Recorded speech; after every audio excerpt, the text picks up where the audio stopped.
हर महीने 50,000 रुपए मैं अपनी सैलरी से निकालता हूँ। पूछो किस लिए? क्योंकि आपको पता है हमारी जो सैलरी आती है मर्चेंट नेवी में वो टैक्स फ्री सैलरी होती है।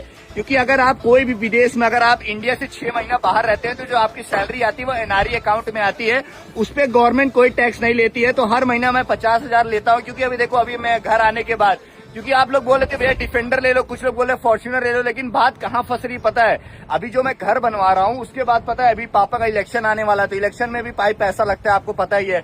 उसके बाद जो घर बन रहा है उसमें पता है भाई, घर बनवाना आज के मतलब समय में, जबकि सोचो मैं तो मिडिल क्लास का लड़का हूँ भाई साहब, मेरे लिए कौन सा बहुत बड़ा, मेरे यहाँ नंबर 2 का काम हो रहा है, बिजनेस का मतलब कोयला का काम चल रहा है, बालू का काम चल रहा है। सोचो एक नॉर्मल यूट्यूबर हो के भाई साहब पर डे अगर आप देख रहे हो भाई साहब, कम से कम 1,50,000 रुपए जाता होगा। मतलब ऐसा नहीं है पर डे, लेकिन अगर आप एक एवरेज देखोगे, कहीं खिड़की लग रहा है, कहीं दरवाजे लग रहा है, कहीं पेंट लग रहा है, कहीं पुट्टी लग रहा है, कहीं उसका मतलब अलग अलग। आज के जमाने में घर बनवाना एक कहावत कही गई है, बस आप घर को एक बार ईटा लगा के देखो, वो आपको जब तक कंगाल ना कर देना तब तक छोड़ेगा नहीं।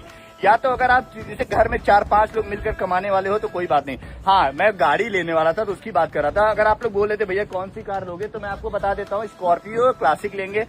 रीजन क्या है? क्योंकि अभी देखो भाई साहब, देखो जिसके घर में इलेक्शन, जिसके घर में प्रधानी उधानी रहती है, उसके घर में 50 लोग मांगने वाले आते हैं, आप किसी को मना कर नहीं सकते।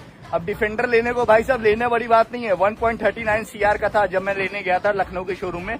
उस समय मेरा मन पूरा बन गया था, क्योंकि उस समय मेरे पास 80-90 लाख रुपीज थे, तो मैं सोचा जमा करके बाकी मैं EMI बांध दूं। लेकिन उसके बाद मेरे अचानक मूड में आया कि नहीं, उसी सेम समय पे मैंने 2 हाईवे पे जमीन ले लिया था। उसके बाद मैंने अपना पर्सनल घर बनवाना स्टार्ट कर दिया।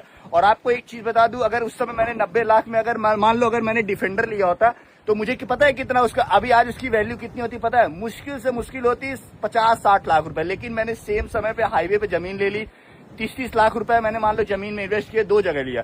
उससे क्या हुआ, आज उस जमीन की वैल्यू पता है 30-30 लाख मतलब 60 लाख रुपए। आज वो अगर जमीन में बेचूंगा कम से कम 90 लाख रुपीज, या तो 1 करोड़ रुपए, मतलब 1 करोड़ रुपए मुझे मिलेगा।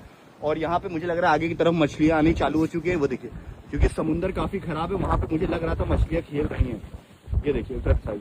और अभी देखता हूँ अगर कैमरा में। लेकिन एक चीज जान लो, स्कॉर्पियो क्लासिक लेंगे, ज्यादा नहीं, 20-22 लाख रुपए तक लेंगे। हर महीने 50,000 निकालता हूँ, क्योंकि अभी 2 महीने में मैं घर भी आ जाऊंगा। तो उसके बाद क्या करेंगे ना, स्कॉर्पियो क्लासिक लेके भाई साहब 2-3 महीना तो रहना है। और देखो कुछ बिजनेस भी स्टार्ट करना है यार। समुद्र में इतना आजकल देख रहे हो, कहीं बम गिर जा रहा है, कहीं कुछ हो जा रहा है, किसी की मृत्यु हो जा रही है। तो इससे अच्छा है भाई साहब खुद थोड़ा बहुत कम पैसा कमाएंगे, अपने घर पे रहेंगे, घर परिवार